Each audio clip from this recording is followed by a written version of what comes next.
Virginia Tech University says it is ending legacy admissions there. Now, many colleges are reconsidering their legacy policies after the Supreme Court's recent ruling gutted affirmative action based on race for admissions. And here's why. Legacy admissions give a tremendous advantage to a certain group of applicants. New data from a Harvard research group shows the children of alumni are about 33% more likely to be admitted to an elite private college. Joining us now is Sarah Enelow-Snyder. She's a freelance writer who recently wrote an op-ed in USA Today about ending legacy admissions. Sarah, thanks so much for being with us today.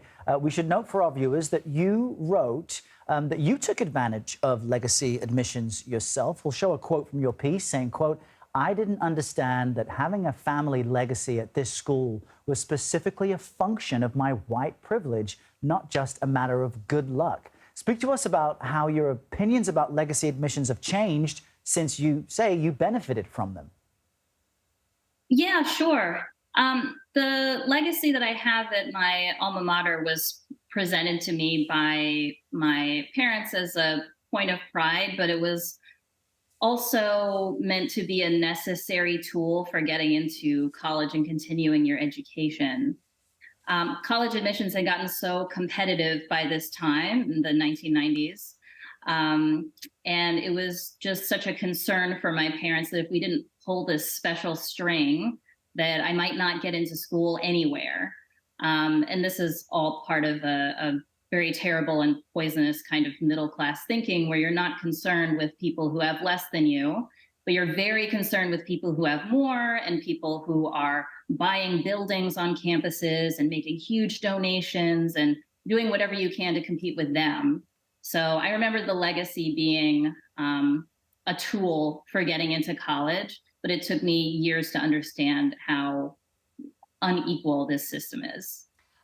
Sarah, your essay goes into so many issues, and unfortunately, we don't have enough time to get into all of it now, so I encourage our viewers to read it.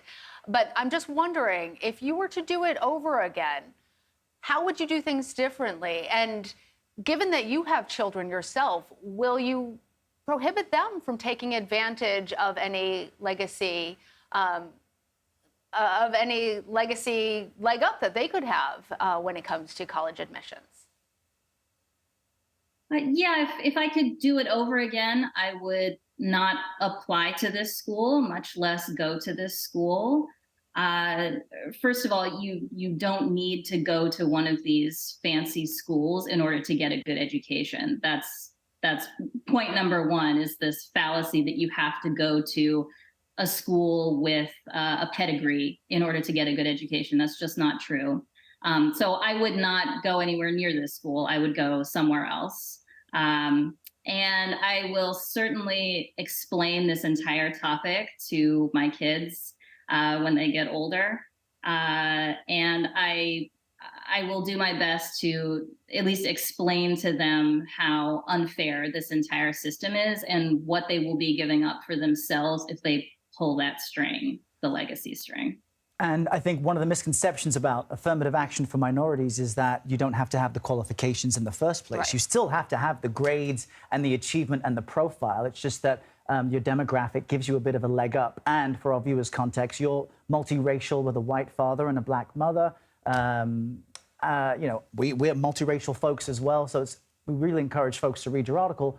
But if you don't think then there should be legacy admissions based on alumni and parents, what do you think colleges should do to make up for the end of race-based affirmative action effectively? Well, I think that the essay is a great chance for people to discuss their lives and to talk about their backgrounds and to show what they've been through in life, what they're up against. There should definitely not be any place on the application at all to talk about your family connections. And there should be no middle ground, by the way. There should not be a place to put down your legacy, but the school promises not to take it too seriously. It shouldn't be there at all. And I don't agree with the Supreme Court ruling on affirmative action. I wish it had gone another way. But given that it hasn't, I think that we should still take every opportunity to make up for these historical inequities. When my white ancestors started going to my alma mater, my Black ancestors were living in a very oppressive Jim Crow regime in Mississippi. I mean, you cannot compete that way. It is nowhere near a level playing field. It is such a great discussion point. I encourage everyone to read it. We thank you, Sarah Enelow-Snyder, for joining us and having this conversation. Thanks, Sarah. Thank you.